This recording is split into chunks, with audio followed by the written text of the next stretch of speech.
Welcome back. Thank you for joining us for this session of the Coaching into the Future in Learning Partnership live stream event. We are so excited to have you joining us, learning about what it feels like to be an instructional leader, an instructional coach here as we are emerging from a very interesting time in teaching and learning into what could be a very amazingly transformed future.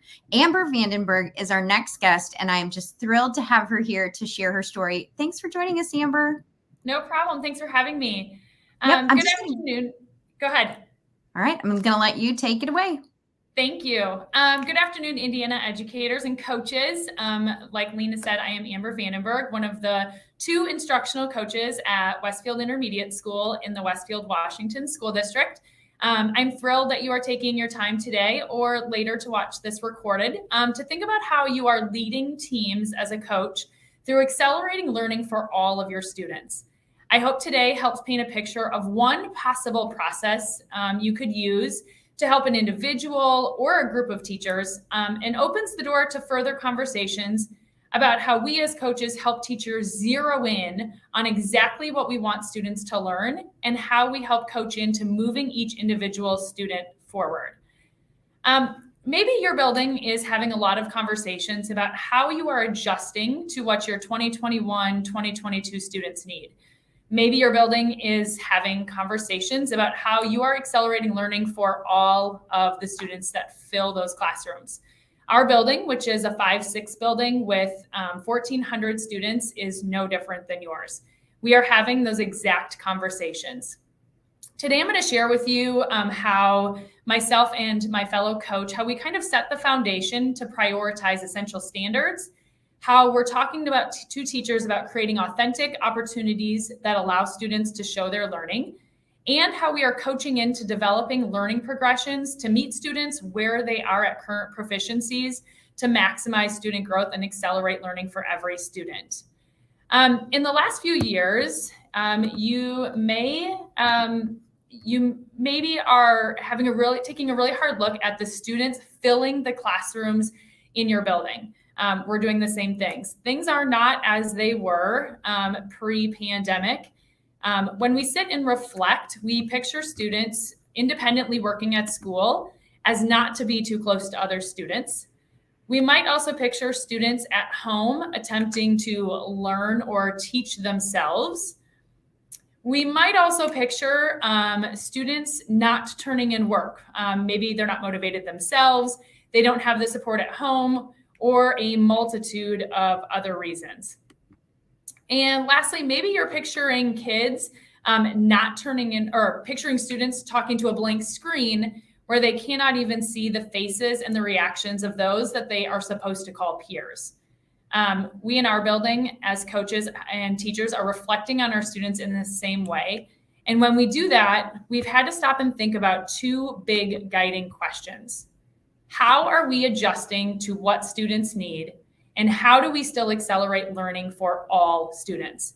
These are big conversations as coaches. When we're coaching to the future, we need to think differently about how maybe we used to coach pre-pandemic. So how did we do this work? Well, the first conversations needed to start with our why. Just like our students, the pandemic has been really hard on our teachers.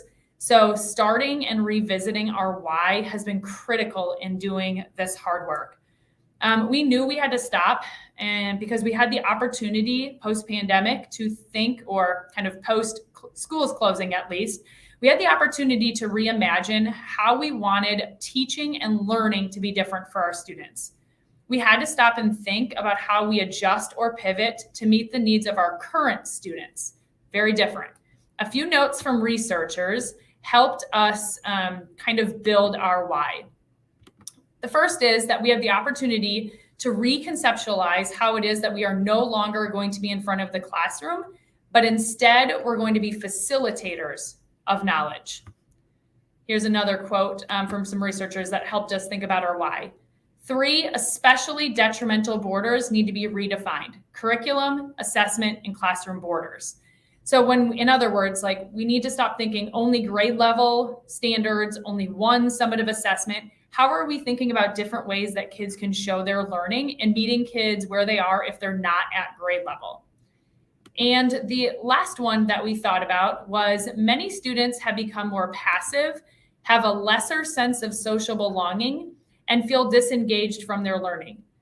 In order to be facilitators, redefine what and how teaching and learning occur, and to build those peer-to-peer relationships and students seeing that learning going beyond the classroom, our why was formed. We learned in our building that we want students to feel seen and heard. We want to empower students to do learning inside and outside of the classroom. We want to provide students with what they need to accelerate their learning and feel success. And we want students to build relationships with their peers.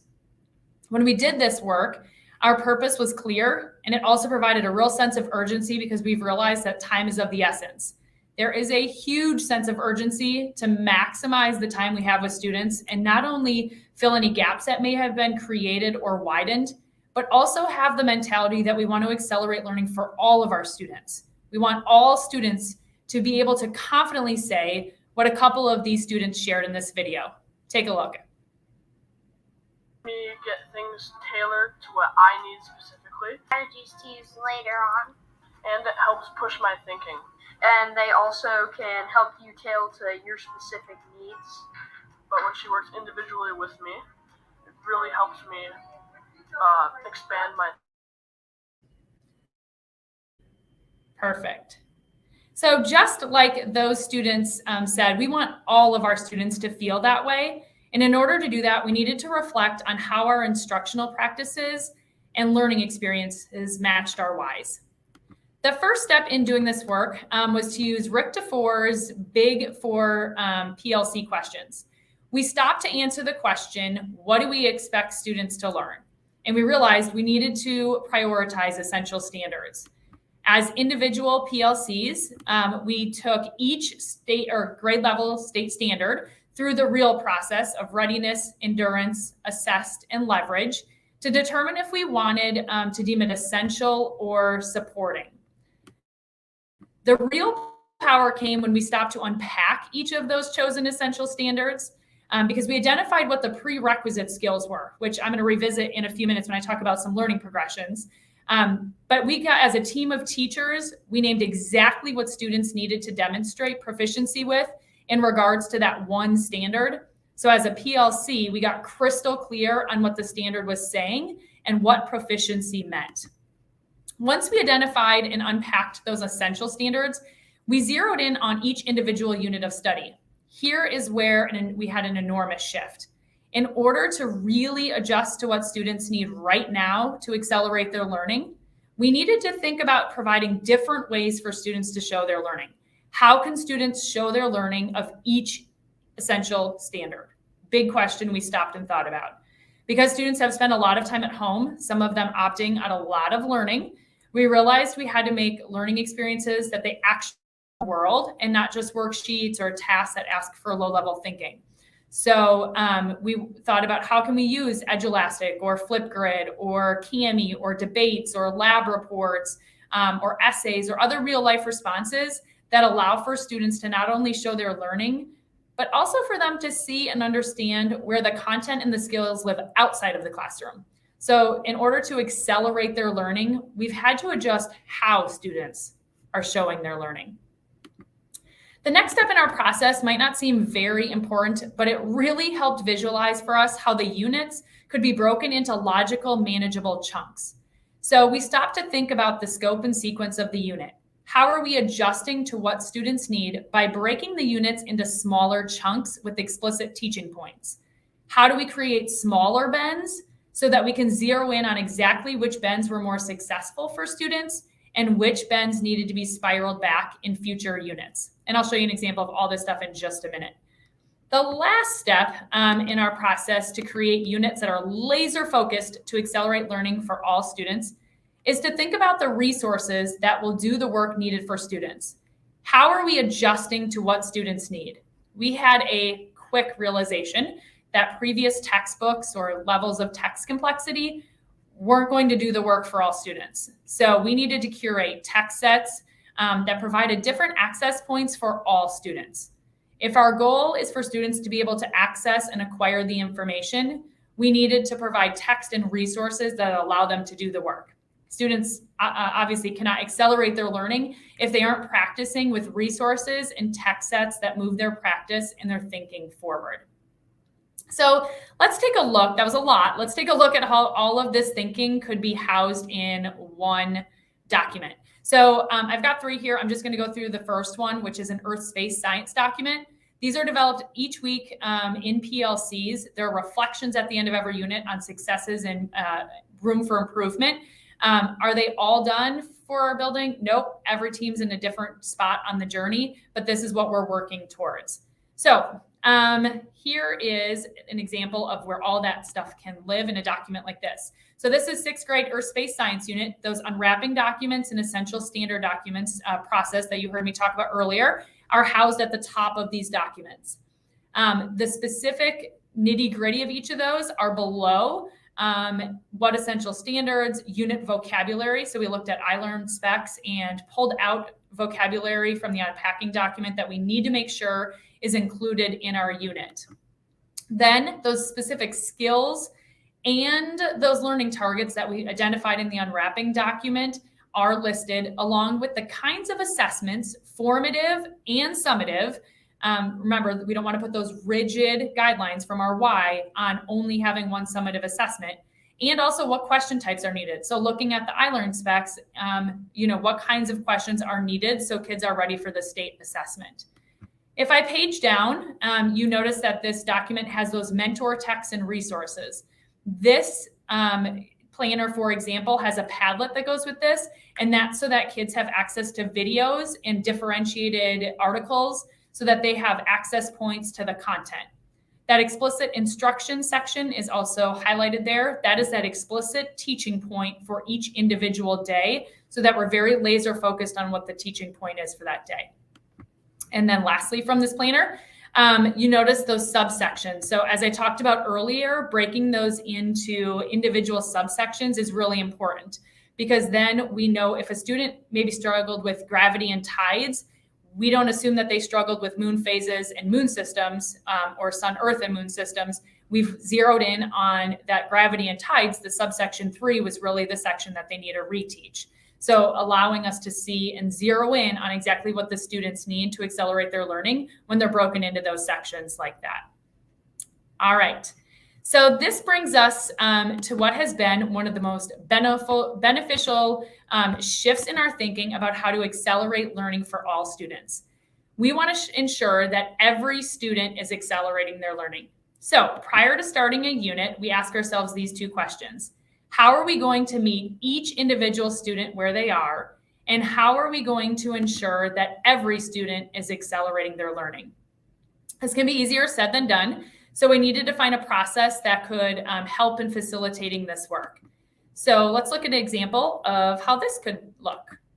I'm going to pull the math example, which is fractions. This is standard 5C4. So the first step was taking that essential standard of 5C4, which is adding and subtracting decimals or fractions, and pinpointing all the way to the right here where it says grade 5. What are those bullet points from that unpacking document when we looked at those learning targets for that specific standard? Then you'll notice that the arrows go to the left. We looked at that vertical articulation guide and thought, what would that look like in 4th grade, 3rd grade, 2nd grade, and 1st grade? So if a kid arrives below grade level with this standard, how are we moving them forward? And you'll notice 3rd grade is a huge year of this. And so if those kids were maybe in a pandemic year in 3rd grade, which our 5th graders were, our current 5th graders, how are we building on those skills before trying to jump them straight to 5th grade content? Then we put each of these, those skills or those bullet points in a linear fashion. So you'll notice that that smaller top picture on the slide in front of you is what I just had on the previous slide. But then on the bottom, from left to right, you notice the skills for this standard getting harder and harder. So finding benchmark fractions, then using benchmark fractions to estimate, then sums and differences of fractions, then common denominators, et cetera, to the right. So as kids progress, we are moving them to the right in a linear fashion. From there, we give a pre-assessment. that is going to be able to allow us to see where with each of those skills these students are. And then based on those qualities, which are up at the top of this slide, we place them somewhere in that same linear fashion you just saw. So we had 4 kids get a 0, which showed us that they needed to start at finding benchmark fractions. We had a lot of kids get a 1, so that you can see a lot of kids' names, and that sums and differences of fractions with like denominators. And then you see kids to the right, and then even kids to the right of them. This was our huge shift. If we are only doing whole group instruction and never leading some small groups that are moving these kids forward and accelerating their learning, then we're missing the boat, because we have kids all the way to the left and finding benchmark fractions, and we have kids already ready for modeling and visual representations with mixed numbers and improper fractions. Those are 2 very different skills. So we need to allow the time in class to have time for small groups to do this work. As a coach, we know that not every teacher feels confident in their ability to develop those small groups. So the last thing that we do is we help them develop small groups that we can share across teams of teachers for each of those skills. So for example, you'll notice the pink arrows. If kids are needing to find benchmark fractions, we've written a model small group lesson that could work for a particular teacher. By no means do they have to use it, but it gives them a starting point for something they could do to work with a group of students who need to accelerate their learning with finding benchmark fractions. The next group is using benchmark fractions to estimate. So you can notice there's another pink arrow drawn down there. And so then we've created some small groups. If kids were to work on that, that's what that small group could look like. Now, sometimes curriculum that your district has adopted provides these learning progressions for you. For example, a reading example, our reading and writing curriculum gives us some learning progressions. So the example in front of you is analyzing perspective. You'll notice from grade 2 to grade 6, it gives you just for analyzing perspective what that would look like in each grade level. So we need to do that same work, though, is read that identifier and say, what in grade 2 would a kid be able to do with analyzing perspective? Well, if you read that one, it's that they can identify characters' feelings. The grade 5 one is that the student can see how a role, being a mom or a teacher or a student, might impact their perspective of an event. Very different from grade 2. So we've really had to coach into teachers thinking about if kids arrive below grade 5, if they're at grade 2, we can't expect to bring them from grade 2 straight to grade 5. You have to go from grade 2 to grade 3, then to grade 4, and then close the gap and get to grade 5. We need to understand what those prerequisite skills are and teach into those with individual students. All right. If I'm being honest, I would be remiss if I didn't say, there's possible barriers to work through. If I said this work is easy, it's not. We all know that it takes persistence. It takes thinking deeply about standards and students, and often adjusting to what we've always done.